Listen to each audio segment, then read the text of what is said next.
Welcome to our channel. இந்த வீடியோல தமிழ் இலக்கணத்துல முக்கியமான ஒரு பார்ட் தான் பார்க்க போறோம். அதாவது தொகைநிலை தொடர்கள். இது வந்து ரொம்ப இம்பார்ட்டன்ட். ஏன்னா கண்டிப்பா வந்து தமிழ் எலிஜிபிலிட்டி எக்ஸாம் எல்லாத்துலயுமே ஒரு கொஸ்டின் வருது. நீங்க டிஎன்பிஎஸ்சி எக்ஸாம் எழுதினாலும் சரி, even TRP exam, college TRP exam எந்த எக்ஸாம் எழுதினாலும் இலக்கணம் பார்ட் கேட்பாங்க. அதுல இந்த பார்ட் பார்த்தீங்கன்னா ரொம்ப முக்கியமான ஒண்ணு. இதுல கான்செப்ட் புரிஞ்சுக்கிட்டீங்க அப்படின்னா ரொம்ப ஈஸி. நான் இந்த செஷன் முடிச்சுட்டு உங்களுக்கு வந்து இதோடைய ஓல்டு கொஸ்டின் பேப்பர்ஸ்ல எப்படிலாம் இந்த கொஸ்டின்ஸ் தொகைநிலை தொடர்கள்ல வந்திருக்கு அப்படிங்கிறத ஆன்சரோடய குடுக்குறேன். அது ஒரு ரிவிஷன் ஆட்டம் இருக்கும். உங்களுக்கு ஈஸியா இருக்கும். இந்த சேனலுக்கு புதுசுனா மறக்காம சப்ஸ்கிரைப் பண்ணி வச்சுக்கங்க. இப்ப நம்ம வீடியோக்குள்ள போகலாம். தொகைநிலை தொடர்கள் அப்படின்னோனே பயப்பட வேணாம். ஜஸ்ட் நம்ம இந்த ஆன்சர் இலக்கணத்துல பார்த்திருப்போம். ஓமை தொகை, உம்மை தொகை, பண்புத் தொகை அதெல்லாம் தான் தொகைநிலை தொடர்கள். அது என்னன்னு பார்க்கலாம். சொற்றொடர். சொற்கள் பல தொடர்ந்து நின்று பொருள் தருவது சொற்றொடர் அல்லது தொடர் எனப்படும். இப்ப நீர் பருகினான், வெண்சங்கு ஊதினான் இதெல்லாம் ஒரு சொற்றொடர். ஏன்னா இத வந்து சொற்கள் பல தொடர்ந்து நின்று பொருள் தருது. இது வந்து சொற்றொடர். இதுல தொகைநிலை தொடர் அப்படின்னா என்ன அப்படின்னு பார்க்கலாம். பெயர்ச்சொல்லோடு வினைச்சொல்லும் பெயர்ச்சொல்லும் சேரும் தொடரின் இடையில் வேற்றுமை உருபுகளோ வினை பண்பு முதலியவற்றின் உருபுகளோ தொக்கி அதாவது மறைந்து இரண்டு அல்லது அதற்கும் மேற்பட்ட சொற்கள் ஒரு சொல் போல் நிற்குமானால் அதை தொகைநிலை தொடர் என்று கூறுவர். இப்படி நீங்க சென்டென்ஸா படிக்கும்போது உங்களுக்கு கஷ்டமா இருக்கும். நான் உங்களுக்கு ஈஸியாவே சொல்லிட பாருங்க. இப்ப கரும்பு தின்றான். கரும்புங்கிறது பெயர்ச்சொல். தின்றான்ங்கிறது ஒரு வினையை குறிக்கிற சொல். அது வினை சொல். இந்த மாதிரி பெயர்ச்சொல்லும் வினை சொல்லும் சேரும்போது ஏதோ ஒண்ணு அங்க மறைஞ்சிருக்கு. அந்த மறைஞ்சிருக்க வேர்டு தான் அதுக்கு முக்கியமான வேர்டு. இந்த மாதிரி மறைஞ்சு நின்னு இந்த மாதிரி பொருள் கொடுக்குது அப்படின்னா இது வந்து தொகைநிலை தொடர் எனப்படும். இங்க என்ன வந்திருக்கணும் அப்படின்னு பார்த்தீங்கன்னா கரும்பை தின்றான். எதை சாப்பிட்டானா கரும்பை தின்றான். ஐ அப்படிங்கிற உருவு மறைஞ்சு நிக்குது. இந்த மாதிரி ஏதோ ஒரு உருவு மறைஞ்சு நின்று பொருள் தருது அப்படின்னா அது வந்து தொகைநிலை தொடர் அப்படின்னு சொல்லுவாங்க. தொகைநிலை தொடர் மட்டும் பார்த்தீங்கன்னா 6 வகைப்படும். வேற்றுமை தொகை, வினைத்தொகை, பண்புத் தொகை, ஓமை தொகை, உம்மை தொகை, அன்மொழி தொகை. இந்த 6 தான். வேற்றுமை, வினை, பண்பு, உவமை, உம்மை, அன்மொழி. ஸோ இதுலேருந்து கண்டிப்பாக ஒரு தொகை வந்து கொஸ்டின்ல வந்துடும் உங்களுக்கு. முதல்ல வேற்றுமை தொகை பார்த்துடலாம். மதுரை சென்றார். இப்போ நீங்களே இதை ஒரு டேர்மாக கொடுக்கணும்னா என்ன சொல்வீங்க? மதுரைக்கு சென்றார் அப்படிதான் சொல்வீங்க. மதுரையில் சென்றார், மதுரையால் சென்றார் அப்படி கிடையாது. மதுரைக்கு சென்றார். அந்த கூ அங்கே மறையுது. இப்போ ஏதோ ஒரு வேர்டு அங்கே மறையுதுன்னு கண்டுபிடிச்சிட்டோம்.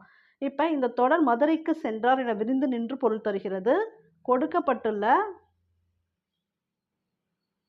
இரு சொற்களுக்கு இடையில் எது மறைஞ்சிருக்குன்னு பார்த்தீங்கன்னா கூ அப்படிங்கிற வேற்றுமை உருபு மறைஞ்சிருக்கு.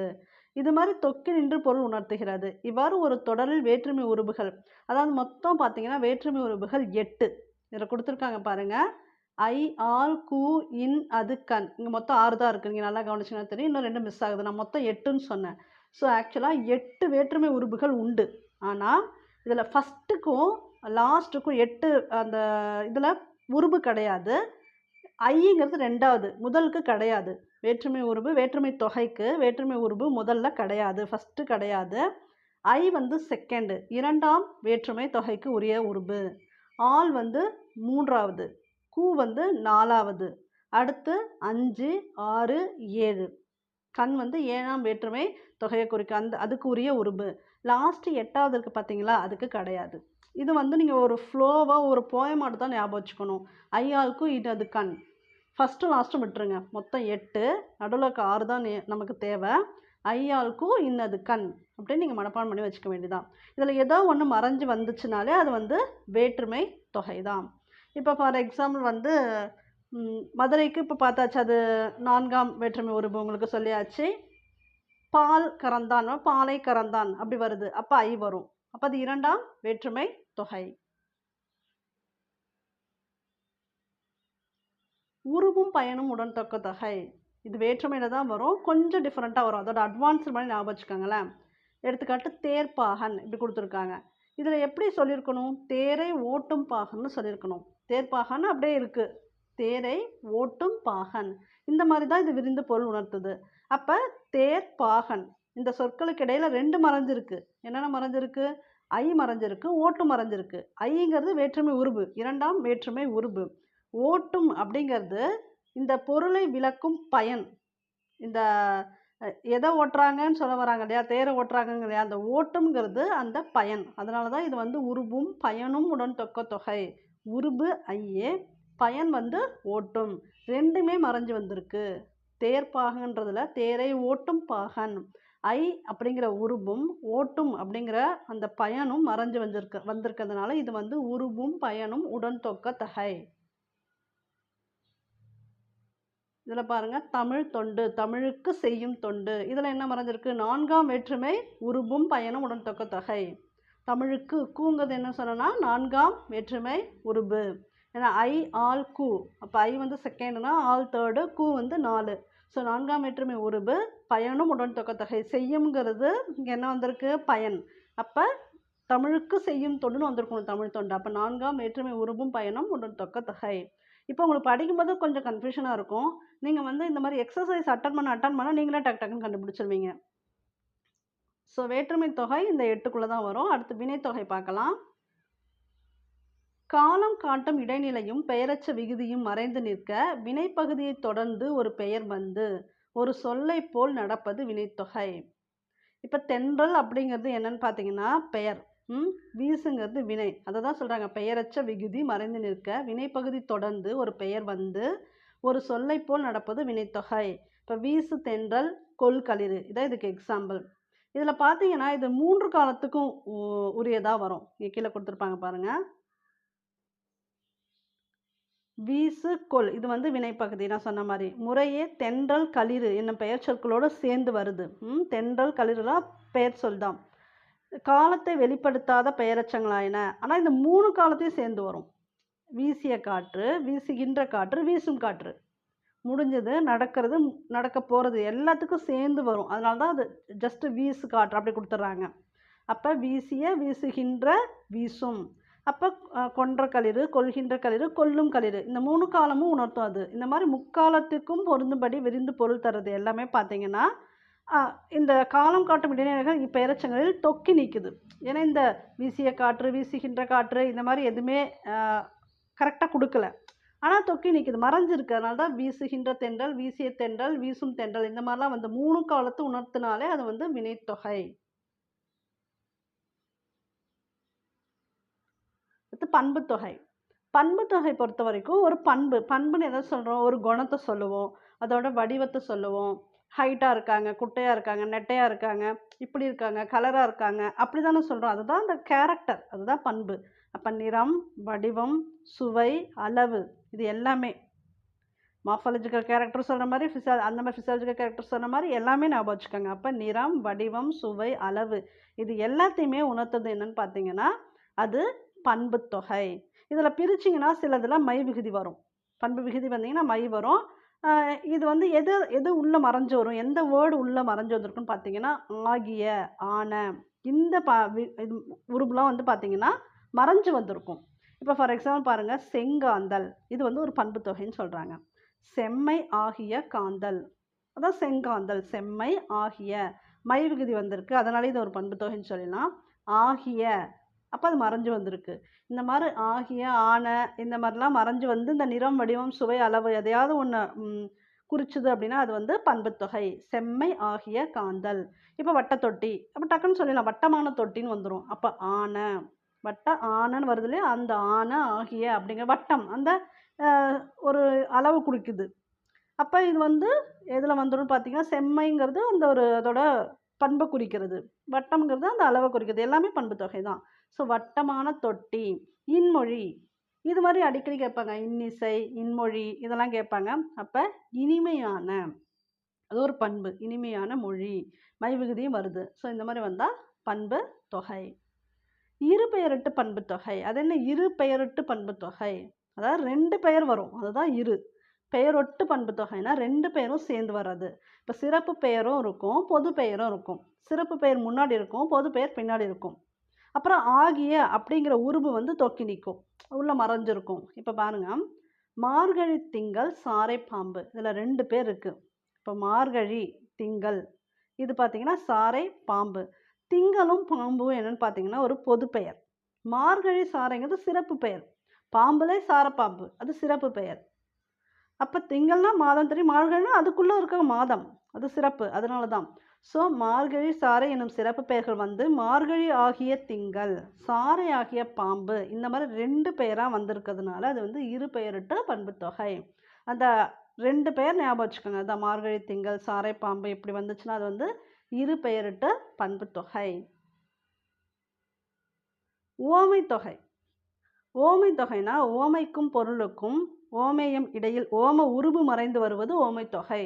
ஓமை பொருள் இருக்கும், அதில் ஓமை தொகையில் வந்து பார்த்தீங்கன்னா அந்த உருபு மறைஞ்சிருக்கும். என்ன உருபு மறைஞ்சிருக்குன்னு பாருங்க. போன்ற, இதுதான் வந்து ஓம உருபு. மலர்க்கை, மலர் அப்படிங்கிறது என்னது? ஓமை. இப்போ என்ன சொல்கிறாங்க, ஒரு ஒற்றுமை சொல்கிறாங்கன்னு வச்சுக்கோங்களேன். இந்த மாதிரி ஒற்றுமை சொல்கிறது தான் ஓமை தொகையில் வரும் மேக்ஸிமம். நிறைய அணி கொடுத்துட்டு இது என்ன அணின்னு கேட்பாங்க. நான் இந்த கொஸ்டின்ஸ் வந்து இப்போ உங்களுக்கு நான் இந்த தொகையை கவர் பண்ணும்போது அந்த அணின்னு சொல்லியிருந்தேன். ஓமை அணி எப்படின்னா இதான், எதையாவது ஒன்று எதை கம்பேர் பண்ணுறது. இது போல் அது போல். இப்போ கூட ரீசெண்டாக குரூப் 4 எக்ஸாமில் கேட்டிருந்தாங்க. நடு காட்டில் இருக்கக்கூடிய நஞ்சு பழம் பழுத்தது, ஒருத்தன் செல்வத்தை வந்து அவங்க யூஸ் பண்ணாமல் இருக்கிறது, மற்றவங்களுக்கு கொடுக்காம இருக்கிறது, அது போல் அப்படின்னு சொல்லியிருப்பாரு, வள்ளுவர் சொல்லியிருப்பாரு. அது வந்து ஓமை அணின்னு கொடுத்துருப்பாங்க. ஏன்னா இது போல் அது போலன்னு வந்தால் அது வந்து போன்ற போல இதெல்லாம் வந்துச்சுன்னா ஓமை அணி. இப்போ மலர்க்கை, மலர் போன்ற கை. மலர் வந்து ஓமை, கை எப்படி இருக்குது, மலர் போல இருக்குன்னு சொல்கிறாங்க. அப்போ மலர் வந்து ஓமை, கை வந்து ஓமேயம். அதுக்கு தான் அவங்க வந்து கம்பேர் பண்ணுறாங்க. இதில் போன்ற அப்படின்னு வந்து மறைஞ்சு வந்திருக்கு இல்லையா, அதனால் இது வந்து ஓமை தொகை. நல்லா ஞாபகம் வச்சுக்கோங்க. ஓமைனா ஏதோ ஒன்று கம்பேர் பண்ணுற மாதிரி இருக்கும், அதில் இந்த மாதிரி மறைஞ்சு வந்திருக்கும். போன்ற, போல இதெல்லாம் மறைஞ்சு வந்திருக்கும். அப்படி இருந்ததுன்னா அது வந்து ஓமை தொகை. உம்மை தொகை. உம்மை தொகை வந்து ரொம்ப சிம்பிள். இந்த அப்படிங்கிற வேர்டை வந்து ஞாபகம் வச்சுக்கணும். அதாவது 2 சொற்களுக்கு இடையில இறுதியில் ஏதோ ஒரு இடத்துல வந்து மறைஞ்சு நிற்கும், அதுதான் உம்மை தொகை. இது வந்து எண்ணல், எடுத்தல், முகத்தல், நீட்டல் என்னும் 4 அளவு பெயர்களை தொடர்ந்து வரும். சம்டைம்ஸ் இப்படி கூட உங்களுக்கு கொஸ்டின் கேட்டுருவாங்க, உம்மை தொகையோட அந்த அளவு பெயர்கள் என்னன்னு கேட்டுருவாங்க. அப்போ எண்ணல், எடுத்தல், முகத்தல், நீட்டல். அதே மாதிரி மேட்ச்சில் சம்டைம்ஸ் என்ன கொடுப்பாங்க தெரியுங்களா, அந்த வேற்றுமை தொகை இருக்குல்ல, 8 வேற்றுமை தொகைக்குரிய உருபுகள், அதுக்குரிய உருபுகளை மேட்ச் பண்ண சொல்லுவாங்க. நான் சொன்ன மாதிரி நீங்கள் ஐயாவுக்கும் இன்னதுக்கும் மனப்பாடம் பண்ணிக்கிட்டு ஃபஸ்ட்டு லாஸ்ட்டு கிடையாதுன்னு ஞாபகம் வச்சுக்கோங்க. அவ்வளோதான். ஃபஸ்ட்டும் கிடையாது, 8ம் கிடையாது, மற்றதெல்லாம் உண்டு, அது மேட்ச்சில் வரும், அது ஞாபகம் வச்சுக்கோங்க. இதுவும் ஞாபகம் வச்சுக்கோங்க. அப்போ உம்மை தொகைக்கு எண்ணல், எடுத்தல், முகத்தல், நீட்டல் இந்த 4 அளவு பெயர்களை தொடர்ந்து வரும். இப்போ பாருங்கள், ரொம்ப ஈஸி இது. அண்ணன், தம்பி, தாய், செய்.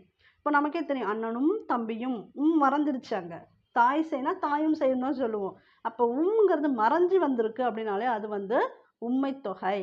உம்மைக்கு ஓமைக்கு குழப்பிக்க கூடாது. உம்மைக்கு மறைஞ்சிருக்கும், ஓமை ஏதோ ஒன்று கம்பேர் பண்ணும், அவ்வளோதான். ஸோ அன்மொழி தொகை. இந்த அன்மொழி தொகை பார்த்தீங்கன்னா இது ரொம்ப ஈஸி தான். அதாவது வேற்றுமை, வினை, பண்பு, ஓமை, உண்மை ஆகிய தொகைநிலை தொடர்களின் உருபுகளும் அவை அல்லாத வேறு சொற்களும் மறைந்து நின்று பொருள் தருவது அன்மொழி தொகை எனப்படும். வேற ஒரு சொல் அந்த இடத்துல இருக்கும், அது தொக்கி நிற்குது, நமக்கு தெரியாது, அதுதான் அது. இப்போ பாருங்கள், சிவப்பு சட்டை பேசினார். இப்போ சிவப்பு சட்டைன்னு யாரை சொல்கிறோம்? அந்த சிவப்பு சட்டை போட்டிருக்க பர்சன் தான் அது, சிவப்பு சட்டை அணிந்தவர். ஆனால் சிவப்பு சட்டை அணிந்தவர் பேசினார் இங்கே இல்லை. முறுக்கு மீசை வந்தார்னா முறுக்கு மீசையை வச்சிருக்கவங்க உடையவர், அதுதான் முறுக்கு மீசை உடையவர். அந்த அணிந்தவர் உடையவர் இங்கே அப்படி சுத்தமாக அந்த பொருளே இங்கே இல்லை, அது நமக்கு கொடுக்கவே இல்லை. இந்த மாதிரி ஒரு டிஃப்ரெண்ட்டாக வர்றது அன்மொழி தொகை. இப்போ சிவப்பு சட்டை பேசினார், முறுக்கு மீசை, இந்த அன்மொழி தொகை கொஞ்சம் அடிக்கடி கேட்குறாங்க, இதை ஞாபகம் வச்சுக்கோங்க. சிவப்பு சட்டையை பச்சை சட்டை, நீல சட்டையை கூட கொடுக்கலாம், அப்படியே கொடுக்கணும் அவசியம் இல்லை. மறு முறுக்கு மீசைக்கு வேறு ஏதாவது உங்களுக்கு கொடுக்கலாம். சிவப்பு சட்டை அணிந்தவர் பேசினார், முறுக்கு மீசையை உடையவர் வந்தார், இந்த மாதிரி வர்றதெல்லாம் பார்த்தீங்கன்னா அன்மொழி தொகை. ஸோ இங்கே கூட சில எக்ஸசைஸ் கொடுத்துருக்காங்க, பட் இதை விட நான் உங்களுக்கு வந்து ஓல்டு கொஸ்டின் பேப்பரில் இருக்கிறதா இங்கே நினச்சிட்றேன். நீங்கள் வந்து அட்டன் பண்ணி பாருங்கள், அது உங்களுக்கு ரிவிஷன் பண்ணும்போது ஈஸியாக இருக்கும். அப்போ நீங்கள் இதே மாதிரி எக்ஸசைஸ் தொடர்ந்து இப்போ நீங்கள் ஓல்டு கொஸ்டின் பேப்பர் இந்த மாதிரி பண்ணிகிட்டே இருந்தீங்கன்னா உங்களுக்கு டக்குன்னு இந்த ஆன்சர் வந்து கன்ஃபியூஷன் நம்ம ஆன்சர் பண்ணிடலாம். இந்த டாபிக் சம்மந்தமாக டிஎன்பிஎஸ்சி எக்ஸாம்ஸில் எப்படி கொஸ்டின்ஸ் கேட்டிருக்காங்க அப்படிங்கிறத பார்க்கலாம். வேற்றுமை உருபை இணைத்து தொடரை ஒழுங்குபடுத்தி எழுதுக. மாணவர்கள் வட்டமாக உட்கார செய்க. நீங்களே கரெக்டாக கண்டுபிடிச்சிருப்பீங்க. மாணவர்களை வட்டமாக உட்கார செய்க. இது அந்த வேற்றுமை உருபு வந்து உங்களுக்கு தெரியும். ஐ வந்து உங்களுக்கு செகண்ட் வேற்றுமை உருபு, வேற்றுமை தொகைக்குரிய உருபு, 2வது உருபு. மாணவர்களை, இதுதான் இது கரெக்ட் ஆன்சர். தாழ் பூந்துரை என்ற சொல்லுக்குரிய இலக்கண குறிப்பு தருக. தாழ் பூந்துரை பார்த்தீங்கன்னா வினைத்தொகை. தாழ்கின்ற, தாழ்ந்த, தாழும், ஸோ 3 காலத்துக்கும் பொருந்தும். அதான் தாழ் பூந்துரை. அப்படி 3 காலத்துக்கும் பொருந்துன்னா என்னன்னு சொல்லியிருக்கேன்? வினைத்தொகை.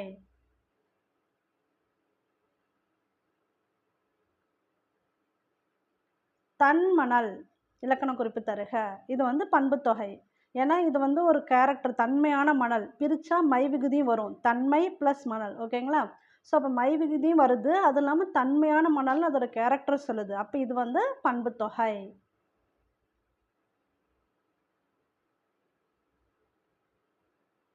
இப்போ இதை நீங்களே கூட மேட்ச் பண்ணி பாருங்க. கெஸ் பண்ணுங்க, ஆன்சர் கெஸ் பண்ணி பாருங்க. விரிநகர், மலரடி, மா, பலா, வாழை, முதுமரம். கெஸ் பண்ணுங்க. இப்போ நான் ஆன்சர் சொல்லிடுறேன். ஸோ இப்போ பார்க்கலாம். விரிநகர். விரிநகர் பார்த்தீங்கன்னா வினைத்தொகை. விரிகின்ற நகர், விரிந்த நகர், விரியும் நகர் 3 காலத்துக்கும் பொருந்துதா? ஸோ அப்போ அது வந்து வினைத்தொகை விரிநகர். மலரடி, மலர் போன்ற, போன்ற, போல இப்படிலாம் வந்தால் என்னன்னு சொன்னேன்? உவமை தொகை. அப்போ மலரடி என்னவா இருக்கும்? உவமை தொகை. மா, பலா, வாழை. மறைஞ்சிருக்கு பாருங்க. மாவும் பலாவும் வாழையும். மறைஞ்சு வந்துச்சு அப்படின்னா அதுக்கு பேர் உண்மை தொகை. முதுமரம் பண்புத்தொகை. முதுமையான மரம். ஓகேங்களா? அது வந்து பண்புத்தொகை.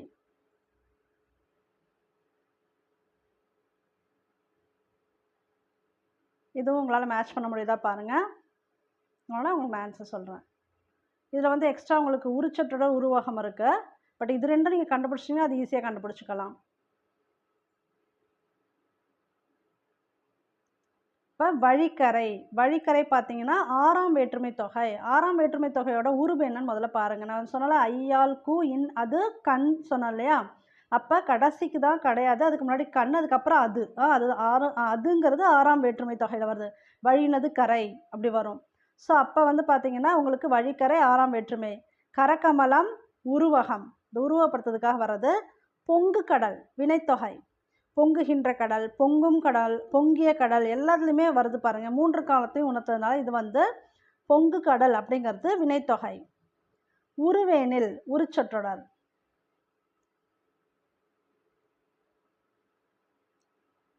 இதில் வந்து பொருந்தா சொல் கேட்டிருக்காங்க. அதாவது பண்பு தொகை கொடுத்துருக்காங்க. இதில் மென்கண், நன்கலம், அருவிலை எல்லாமே பண்பு தொகை. மென்கண், நன்கலம், அருவிலை எல்லாம் பண்பு தொகை. செய்வினை வந்து பண்பு தொகை கிடையாது. நீங்கள் கெஸ் பண்ணுங்கள் எந்த தொகையாக வரும் அப்படின்னு. செய்வினை வந்து ஆக்சுவலாக வினைத்தொகை. ஏன்னா செய்கின்ற வினை, செய்யும் வினை, செய்த வினை 3 காலத்துக்கும் பொருந்தது. அது வந்து வினைத்தொகை. இங்கே வந்து பண்பு தொகைக்குரியதான் கொடுத்துருக்காங்க. ஸோ இதுதான் டிஃப்ரெண்ட். அது பொருந்தாது. ஏன்னா அது வினைத்தொகை. உங்களுக்கு வந்து சம்டைம்ஸ் எக்ஸாமில் செய்வினையை டேரெக்டாக கேட்டலாம். இதில் வந்து வினைத்தொகை எதுன்னு கண்டுபிடிங்க. அதனால் ஞாபகம் வச்சுக்கோங்க. உயிர் செகுத்து. இது வந்து எந்த இலக்கணத்தை சார்ந்தது கேட்டிருக்காங்க. உயிர் செகுத்துங்கிறது 2ஆம் வேற்றுமை தொகை. 2ஆம் வேற்றுமை தொகை என்ன உங்களுக்கே தெரியும். ஐ. உயிரை செகுத்து.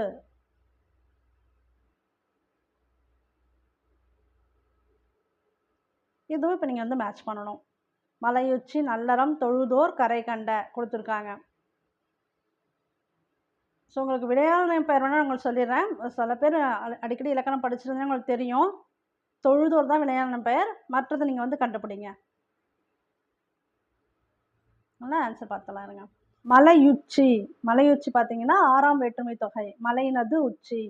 நல்லறம். நல்லன்னு வந்திருக்கு. ஸோ நீங்களே கெஸ் பண்ணியிருப்பீங்க. இது வந்து பண்புத்தொகை. நல்லறம் பண்புத்தொகை. தொழுதோர் வினையாளனையும் பெயர். கரை கண்ட 2ஆம் வேற்றுமை தொகை. கரையை கண்ட. இப்போ 2ஆம் வேற்றுமை தொகை. இந்த ஐ தான் அடிக்கடி கேட்குறாங்க. அது 2ஆம் வேற்றுமை தொகை வர மாதிரி இருக்குது அடிக்கடி கொஸ்டின்ஸ். அதை பார்த்துக்கங்க.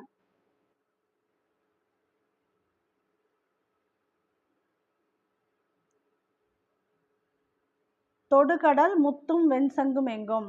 இதில் தொடுகடல் அப்படிங்கிறது வினைத்தொகை. தொடுகின்ற கடல், தொட்ட கடல், தொடும் கடல். இப்போ தான் ஏற்கனவே பார்த்தோம் இதே மாதிரி கடலுங்கிற ஒரு கொஸ்டின்ஸ். இதே மாதிரி தான் கிட்டத்தட்ட வந்துச்சு. இந்த மாதிரி வர்றது வந்து பார்த்தீங்கன்னா வினைத்தொகை. வெண் சங்கும் எங்கும். இந்த வந்து வெளிப்படையாக வந்துச்சுன்னா எண்ணுமை. மறைஞ்சு வந்துச்சு. இப்போ தாய் சேய்னா தாயும் செய்யும்னு வரும். அப்போ அது வந்து உண்மை தொகை ஆக்சுவலாக. இங்கே வந்து வெண் சங்கும் எங்கும்னு வெளிப்படையாக வருது. அப்படி வந்துச்சுன்னா அது எண்ணுமை. இது வந்து புதுசுங்களுக்கு ஞாபகம் வச்சுக்காங்க. ஒரு பெயர்ச்சொல்லின் பொருளை செயற்படு பொருளாக வேறுபடுத்துவது 2ஆம் வேற்றுமை.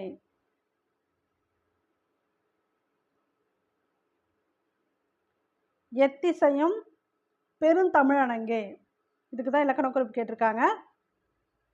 எத்திசையும் வந்திருக்கு பாருங்க வெளிப்படையா. அப்போ அது வந்து முற்றுமை. அப்புறம் பெருந்தமிழணங்கே, இங்கே பெருந்தமிழணங்கே இருக்குங்களே, அது இது வந்து பண்புத்தொகை.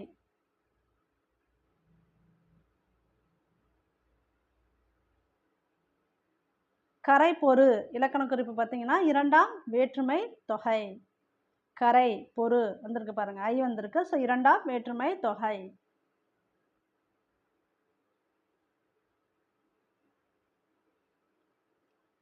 இமிழிசை இதோட இலக்கண குறிப்பு பார்த்தீங்கன்னா வினைத்தொகை.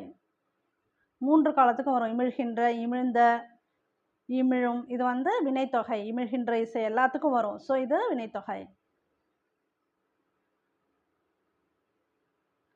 செந்தமிழ், செந்தமிழ் பிரித்தா செம்மை ப்ளஸ் தமிழ் வருமா, அப்போ மை விகுதி வருது. அப்போ தமிழை பற்றிய அந்த ஒரு கேரக்டர் கொடுக்குது. ஸோ அந்த மாதிரி வந்தாலே இது வந்து பண்புத்தொகை. செந்தமிழ் பண்புத்தொகை.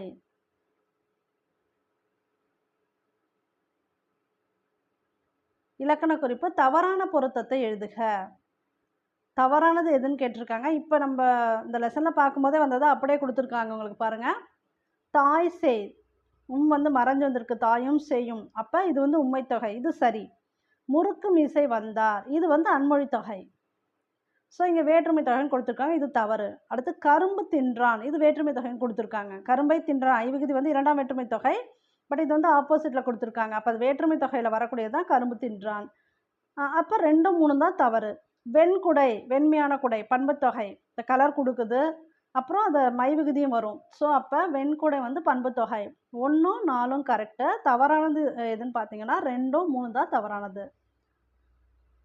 ஸோ இந்த வீடியோ பிடிச்சிருந்தா லைக் பண்ணுங்கள், ஷேர் பண்ணுங்கள், கமெண்ட் பண்ணுங்கள். இந்த சேனலுக்கு புதுசுனா சப்ஸ்கிரைப் பண்ணி வச்சுக்காங்க. இந்த மாதிரி நிறைய வீடியோஸ் போட போகிறோம். உங்களுக்கு யூஸ்ஃபுல்லாக இருக்கும். தேங்க்யூ ஃபார் வாட்சிங்.